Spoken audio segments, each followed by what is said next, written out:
بسم اللہ الرحمن الرحیم۔ السلام علیکم ناظرین، آج کی اس ویڈیو میں ہم بات کرنے والے ہیں ایک ایسے جانور کے بارے میں جس کے بارے میں ہمیں طرح طرح کی باتیں سننے کو ملتی ہیں۔ کوئی اس کو منحوس کہتا ہے تو کوئی اسے گھر میں پریشانی لانے والا جانور کہتا ہے۔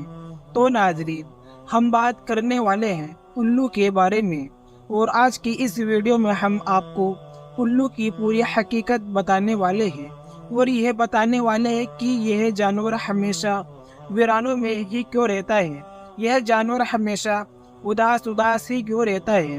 جب آپ اس کی حقیقت سنیں گے تو آپ کے ہوش اڑ جائیں گے، اس لیے ناظرین ہم اس ویڈیو کو آخر تک ضرور دیکھیے گا۔ اگر آپ کو یہ ویڈیو اچھی لگے تو اسے اپنے دوستوں کے ساتھ لازمی شیئر کیجیے گا۔ ان کو تو آپ نے اپنی زندگی میں کبھی نہ کبھی ضرور دیکھا ہوگا، اور آپ نے یہ بھی محسوس کیا ہوگا کہ یہ جانور ہمیشہ اداس ہی رہتا ہے، اور یہ جگہوں پر ہی رہنا کیوں پسند کرتا ہے۔ سوچنے کی بات ہے، اور آپ نے اس بارے میں ضرور سوچا ہوگا کہ الو ہمیشہ ویران جگہوں پر رہنا پسند کیوں کرتا ہے۔ تو دوستو، ہم آپ کو اس کی پوری سچائی بتائیں گے، اس کی حقیقت بتائیں گے، آخر اس کی وجہ کیا ہے، اور اس کے بارے میں جان کر آپ حیران اور پریشان رہ جائیں گے۔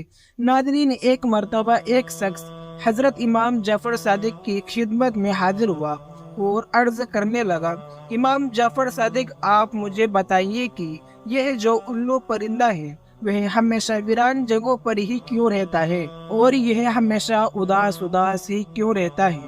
جب حضرت امام جعفر صادق نے یہ سنا تو آپ فرمانے لگے کہ شخص، اس پرندے کو جیسا تو آج دیکھ رہا ہے، یہ پرندہ ہمیشہ ایسا نہیں تھا۔ یہ الو پہلے ویران جگہوں پر نہیں رہتا تھا، اور نہ ہی یہ اداس رہتا تھا۔ اس کے ساتھ ایک واقعہ پیش آیا ہے، اس کے بعد سے یہ پرندہ ایسا ہی ہو گیا۔ یہ سن کر وہ شخص عرض کرنے لگا، یہ کیا حضرت کیسا واقعہ ہے، کیا ہوا تھا اس کے پرندے کے ساتھ؟ تو حضرت امام جعفر صادق فرمانے لگے کہ یہ شخص، یہ پرندے حضرت محمد صلی اللہ علیہ وسلم کی آن سے محبت کرنے والا پرندہ ہے۔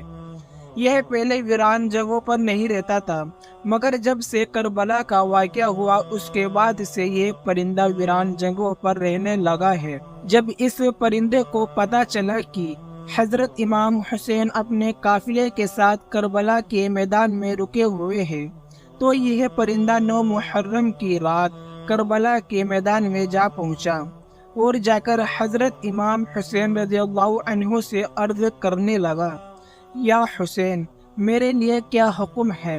تو اس پر امام حسین نے فرمایا، پرندے، تم یہاں سے چلے جاؤ، کیونکہ کل یہاں پر حضور صلی اللہ علیہ وسلم کی آل کے ساتھ جو ہونے والا ہے وہ تم سے نہیں دیکھا جائے گا، تم اس کو برداشت نہیں۔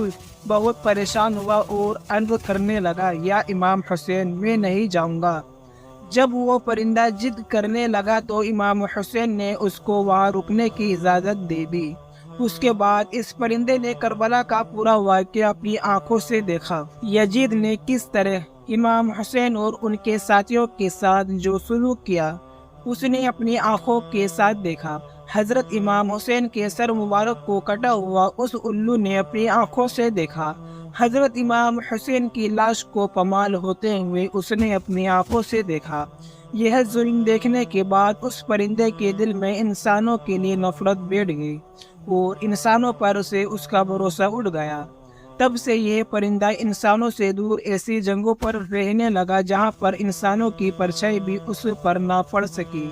جب حضرت امام حسین رضی اللہ عنہ کو شہید کیا گیا تو الو نے قسم کھا لی کہ اب کبھی وہ آبادی میں نہیں رہے گا، بلکہ تنہا ویران جگہ پر رہے گا۔ اب الو رات بھر غمگین رہتا ہے، یہاں تک کہ صبح ہو جاتی ہے۔ اسی طرح ناظرین، حضرت محمد صلی اللہ علیہ وسلم کی آن سے محبت کرنے والا پرندہ ہے، مگر آج بھی بہت سے لوگ الو کو منحوس سمجھتے ہیں۔ اگر یہ گھر کے آس پاس آ کر بول دیتا ہے تو یہ سوچتا ہے کہ ہمارے اوپر کوئی آفت یا مصیبت آنے والی ہے۔ کئی بار تو لوگ اس کے بولنے کی وجہ سے اپنے گھر بار چھوڑ دیتے ہیں،